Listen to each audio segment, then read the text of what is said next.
Yeah. They just did us. You know what I mean?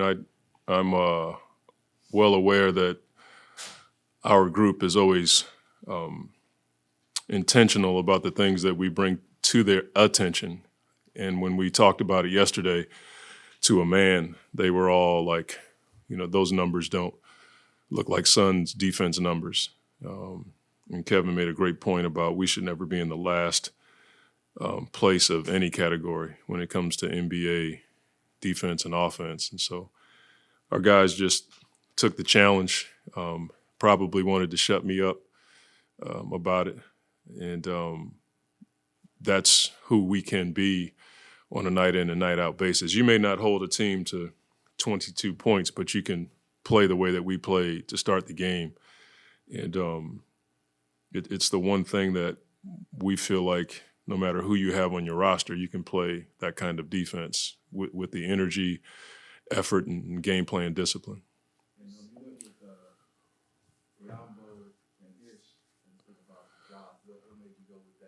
Yeah, it was strictly about the size that they had. I thought those guys were so doggone big. Not that Jock can't play with those guys, but Biz has physicality. He plays with great energy, and we just felt like he was a bit more physical for those matchups. And then getting, Mitchell back, he's a big dude.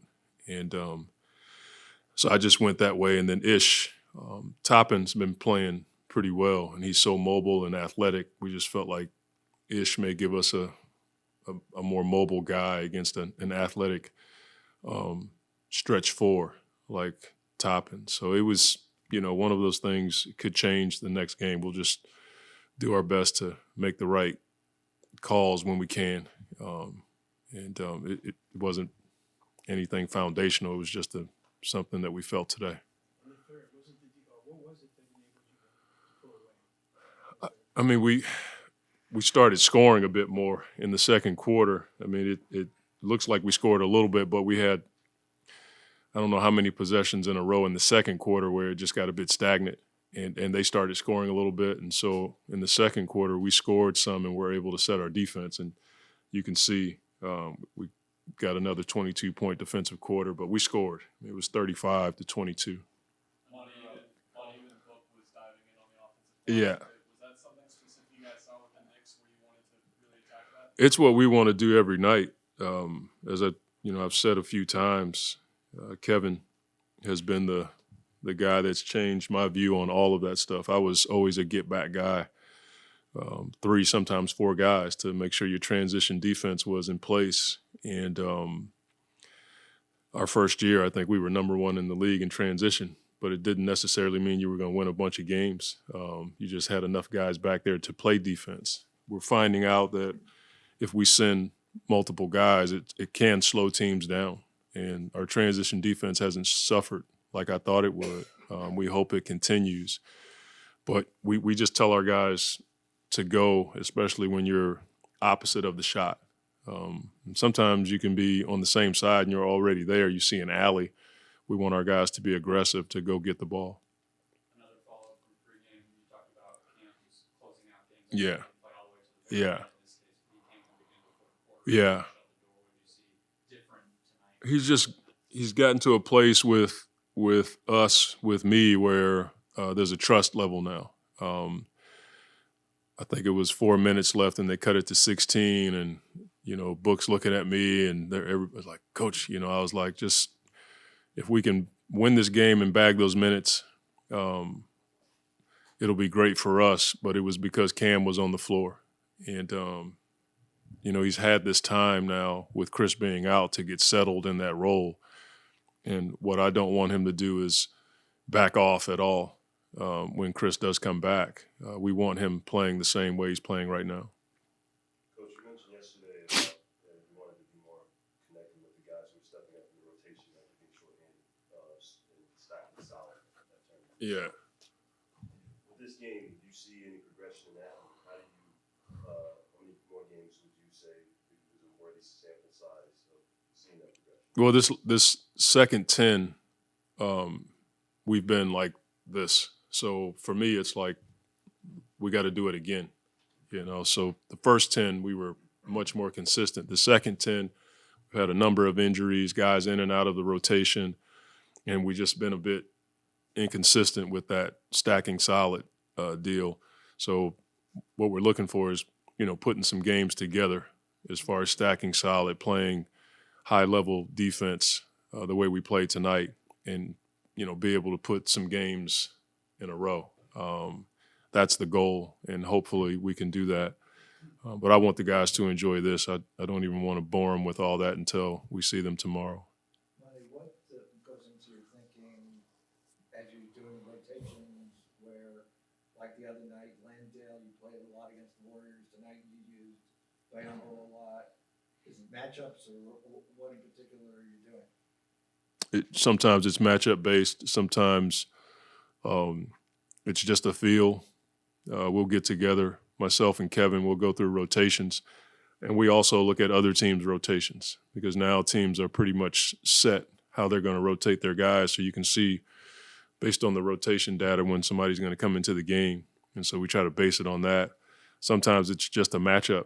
Like tonight, we tried to keep Torrey in the game when Randall was in the game, or when Jalen came back in, we put McHale in the game. So it's probably too much to talk about now. We don't have enough time, but we just try our best to use the information that we're given to give our team a chance to win. How do you like the, paying and then putting Washington in? How do you like how that's worked out in terms of the rotation? It's okay. I mean, Cam's playing a ton more minutes than he's ever played. The last time I think he played this many minutes was against the Clippers in the playoffs. So when Chris goes out, he typically takes on this role. But Dwayne is, he reminds me of where Cam used to be. Cam used to come in and just fire, and there wasn't a lot of balance. Now he's got so much more balance. He understands the offense, and Dwayne comes in and he's firing, and that's what he does well. And so you kind of like the mix of the two. He's a good injection.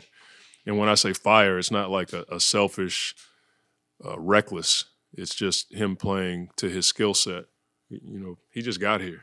He's been with us in the program as far as learning the offense and defense, not quite 2 months, so it takes a minute to figure out all the silliness that we try to teach. Early in the second quarter, there was a couple of consecutive possessions where the DA got the ball in the post. Yeah. Specifically, was that from you, or was that just how the team just kind of ball in that?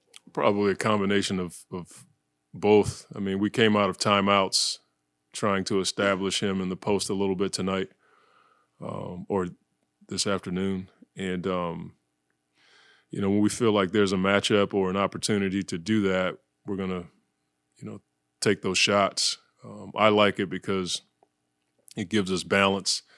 When you post up a guy, there's a tendency to flatten out the defense. And a lot of those shots that they take are short shots, so you can't get out and run. And DA can score in there. We don't always go to him like that, but when we see opportunities to do it, we'll take a shot at it. Usually you guys are challenged on the rebounding game, and the Knicks came in being a really good rebounding Yeah. team, and there you go out rebounded by 20. Was that a particular point of emphasis? Kevin, he's every day. It's like I feel like I'm not boxing out and rebounding when he comes into the meetings. He's pretty amped up about us rebounding the ball, and he's unleashed our whole group. It's pretty clear that when we rebound well, we have a good chance to win. That's just the way it is. And when we can get that many offensive rebounds, we're pretty hard to beat. A lot of the offensive rebounds came because we didn't shoot the ball that well in the first half, but you had to against this team because they have bigs that will, move the crowd, if you will. And if they get the ball, they have enough guys that can knock down shots. So we made an emphasis of it yesterday and before the game today to make sure we keep those guys off the glass. Thanks, Coach. Thank you.